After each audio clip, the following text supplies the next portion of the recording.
To paraphrase the old saying about the month of March, the 21st century, although still young, has come in like a lion. In its first 10 years, we've seen the global economy go from vibrant to dismal. As the new century began, we saw terrorism on America's shores and natural disasters such as hurricanes, tsunamis, earthquakes, and tornadoes on a scale that taxes the memory for comparisons. While all this was going on, technology has blossomed. It has brought us new tools and a new vocabulary with words like Facebook and Twitter. Many recent changes have hit the transportation sector particularly hard. The economic downturn, for example, has left many highway agencies short on both funds to build projects and staff to manage them. A tax on petroleum-based fuels, which has been the bedrock of funding for highway construction and maintenance, has already proven inadequate. And an even greater technological challenge to that funding approach is looming: vehicles powered by renewable sources. And we've just seen the tip of the advances in this area. General Motors Director of Advanced Technology Vehicle Concepts, Christopher Baroni-Bird, noted that today's cars and trucks are primarily mechanically driven, powered by internal combustion engines and energized by petroleum. In fact, they have essentially the same genetic makeup as automobiles pioneered over a century ago. In the book Reinventing the Automobile, Dr. Baroni-Bird, with co-authors Larry Burns and the late Bill Mitchell, describes how General Motors and other car manufacturers are moving toward a new automotive DNA, one that relies on newer technologies. For instance, electric-powered vehicles that are wirelessly interconnected to avoid crashes. He also noted these changes will continue to unfold over the next 30 years. The transformation is already underway. Late in 2010, Osamu Suzuki, the 80-year-old president of Suzuki Motors, warned Japanese automotive parts makers to start gearing up for the changeover to electric cars. With all the changes that the new century has brought us, a pertinent question is, are we trying to meet 21st century goals with 20th century organizations? Are we structured to respond to needs that no longer exist? And are we overlooking newer, more pressing needs? Have our staff and funding levels decreased to a point that demands figuring out how to work smarter? If the answers to these questions are yes, what do we need to do to change the way we do business? How do we adapt to the changes that have occurred already and be nimble enough to quickly shift practices or strategic directions as future changes occur? Several highway agencies and companies have already made substantial changes in their organizational structures and are reaping the benefits. They are now better able to anticipate, adapt, and react decisively to events in the business environment. Unfortunately, others have instituted changes with no real organizational commitment to change, and the result of that has been less than impressive. To understand the difference and to get some tips on how to create an organization for the 21st century, we need to take a look at what successful organizations are doing. Leaders of any of these organizations will tell you that the first step in transforming an organization is in recognizing that times are different. Yes, we've always had change, but the change we've seen recently is different, more all-encompassing. I've been in the highway business for going on 45 years, and the last 10 years has seen more in the way of change and innovation, shifting gears, still not where we need to be, but an amazing change from the previous 30. Kassoff's observations are noteworthy because he has witnessed changes from both the public and private sector's perspectives. Prior to his current position, he spent decades heading a state transportation agency. Recognizing the magnitude of change is only the first step. The big question is, how can transportation organizations in both public and private sectors meet the unprecedented challenges of change? How can they thrive or even survive in such an environment? Thomas Sorrell speaks of the current environment as the new normal. I've been traveling around our state talking about the new normal and the circumstances we're in today and the impact it has on transportation. And I really like this phrase, the new normal.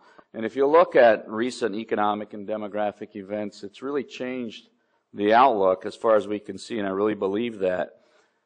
You look at the recession. This recession we've been in this country is probably more severe than the past recessions, and it's been taking a little longer to recover from this. The yellow area in this illustration shows where we are today and that economic conditions are improving, but at a very gradual, slow pace compared to the recovery of past recessions. And in addition to economic realities, we must take into consideration emerging trends such as cultural, demographic, transportation, and technology shifts. Uncertainty about the economy has bled into many of the trends we are seeing in all of these areas. Maybe that is what Sorrell has termed the new normal, that our reality is determining the best way to do business in an environment of uncertainty. We have this new normal, and we need to acknowledge that in our business practices. Sorrell and the Minnesota DOT fit the role. How do Sorrell and his agency deal with the new normal? To determine sustainable solutions, the agency looks at how the three areas of society, economy, and environment come together. Under society, for example, they will study aspects such as equity, health, culture and history, accessibility, involvement, livability, and values. The sustainability umbrella, I think, really can prompt innovation and creative thinking when we think about sustainable solutions. The agency has undertaken extensive market research to understand which transportation-related factors align with Minnesotans' views of quality of life and whether or not those influencers are in alignment with Minnesota DOT's strategic direction study. One of the driving forces causing us to examine the way we do business is ever-decreasing funding. While much has been said about the need for a revised funding structure, the danger of outdated infrastructure, and the benefits of new technologies, the word doesn't seem to be getting out to the people who matter, the motoring public. Dr. Peter Ruane sees part of the problem as our industry's tendency to talk only to those inside the highway community. Ruane contends that to change, we need to change how people think about us.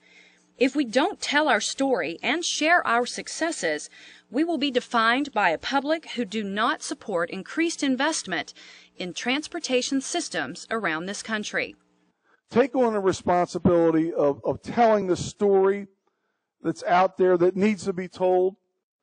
Because frankly, if we have 10,000 people here, we have 6,000 member companies and individuals. If we don't, no one else will. No one else is going to do this for you. Our challenge is to inculcate this, institutionalize this, and everyone's responsibility going forward. Hal Kassoff agrees and noted that what got him into the highway industry was a Reader's Digest article that he read when he was 12 or 13 years old about the proposed interstate highway system. I talked about this system where you go coast to coast without a stoplight. And it was like, whoa, that is unbelievable. We have to figure out a way not just to be inspired, but to inspire others.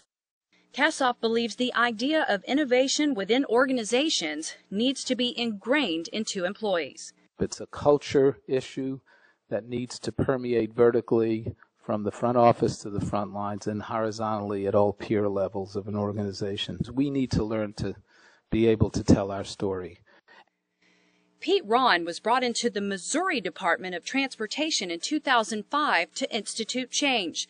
Previously, he had headed New Mexico's Dynamic State Highway Program. The concept of performance management was something that I was very familiar with, and having experienced the tremendous improvement in performance of an organization that's focused on what I call tangible results with real performance measures, and then the accountability piece is so critical. But that model was something that I brought with me from New Mexico. Ron pointed to performance measures as the key to driving organizational change at MoDOT when he took over as head of the agency. Ron gathered all the managers for a strategic advance. During the first day, they hammered out a new mission statement and 17 value statements. The mission identified their direction, and value statements set their boundaries and playing field. The next day, they examined how Missouri DOT measures success. The result was 18 tangible results that became the driving force behind everything they do. Ron's list included things like uninterrupted traffic flow, smooth and unrestricted roads and bridges, and personal, fast, courteous, and understandable response to customer requests.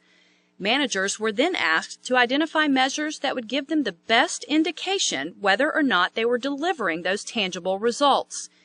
Ultimately, the agency came up with around 100 individual measures.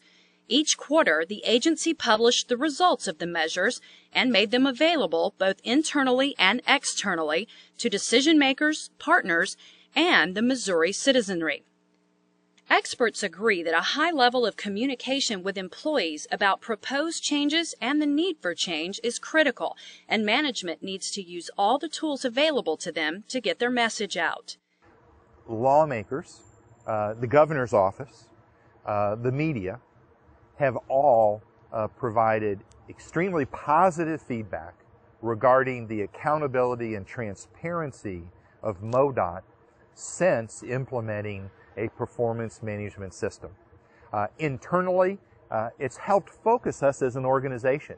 And so there have been very positive responses from employees about the comfort that comes from understanding what your job is and how you're going to be measured as to whether you're successful. The feedback that I've received through a number of instruments have been positive. And one of the issues of performance management is that you need to be surveying your customers, you need to be surveying your partners, you need to be surveying your employees. And so we have an annual survey of our employees. We have an annual survey of media. We have an annual survey of the general public. And you can track the improved performance of MoDOT since implementing performance management, along with the condition of our roads, the overall acceptance of the public, and now we have reached this point where 85% of Missourians are satisfied with MoDOT's performance. Often, we think of innovations as changes in themselves, rather than as the means of dealing with change. Faced with a backlog of projects demanding attention, there is an understandable resistance to taking time out, even if it is to learn about a better, faster, less costly, and often safer way of completing projects. To Victor Mendez, innovation is the very key to dealing with change. Like Sorrell, Kassoff, Ruane, and Ron, Mendez has been a leader in more than one highway arena. Prior to joining the federal government in July 2009, he served as director of the Arizona Department of Transportation. Our success will hinge on how creative and innovative we can become. In the industry, we have been very successful doing what we do. We have been very successful in building our infrastructure. But I think to really be even more successful, we're going to have to find other ways of delivering to the American people. FHWA's focused effort on innovation began in 2003 when industry consensus grew around the concept of faster project delivery.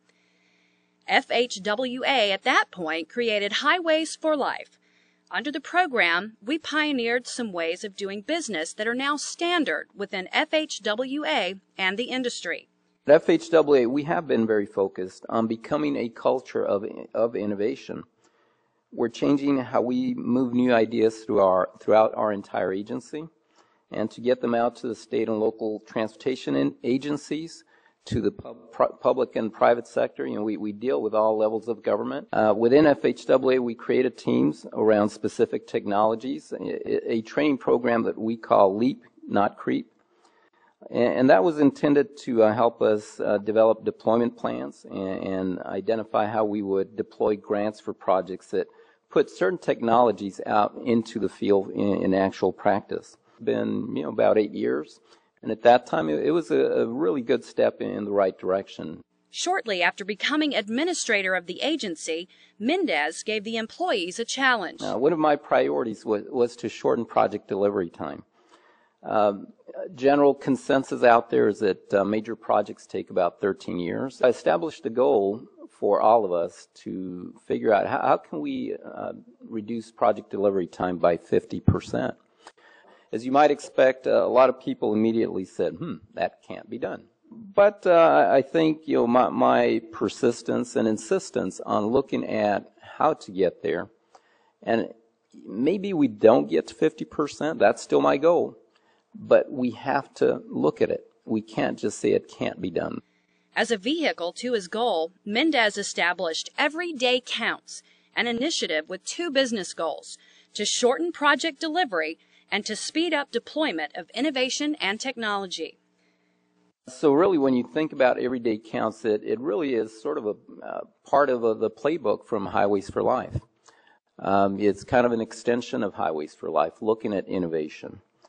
We have created distinct teams to manage each specific initiative, and we really have actually put a lot of our internal key people through the program, the training program I mentioned earlier, Leap, Do Not Creep, so we can continue to focus on deploying technology faster. In addition, the agency initiated a series of 10 regional summits throughout the country to explain what the initiative is all about. The intent of the summits was to bring the critical stakeholders to the table, people at the front lines that actually have to deliver projects, that actually have to deploy technologies and new ideas. The summit concept for explaining innovations is a new paradigm for FHWA. In addition to engaging frontline workers, the summits also got the attention of leaders in the highway community in every state. But those summits were just the beginning. FHWA is realizing that its role goes beyond simply providing funding for the federal highway program. Since the summits, we then have engaged our individual offices. In case you're not aware, FHWA has an office in every individual state. And so, plus we have one in D.C. and one in Puerto Rico, so we actually have 52 offices.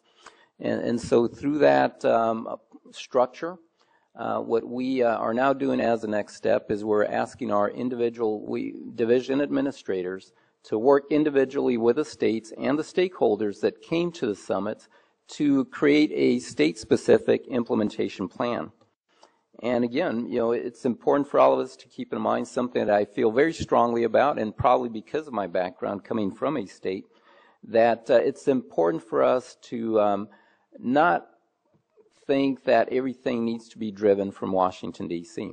We want the Federal Highway Administrator to be known as brokers of knowledge, not just brokers of money. So, obviously having money is important. Bringing money to the table is very important to all of us. But we believe we can add more value when we bring new ideas and knowledge to the table as well. As the Federal Highway Administration staff works with state and local agencies and the private sector to get innovations adopted, Mendez points to a new mindset that he's encouraging FHWA employees to adopt. And we call that new way of thinking leaning forward. Leaning forward is like being a waiter who not only presents a menu but actively makes recommendations.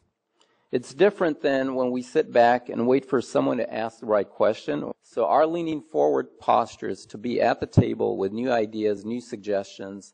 Of course, when there are many, many innovations coming at an agency at once, it's difficult to know how to deal with them all, especially when trying to do that within an existing system built for another time. Minnesota's Sorrell recognizes the challenge and refers to it as closing the gap between policy and technology. We have a lot of innovation, a lot of technology that exists. We know it's there. We know we can use it. We know it can be effective. Sometimes the policy is lagging behind the technology, and somehow I think we've got to figure out how to close that gap, and not only at the state level, but at the federal and national level as well. Are we really doing all we can to remove those barriers to facilitate the use of new technologies? That is the challenge that faces every individual and every organization within the highway community.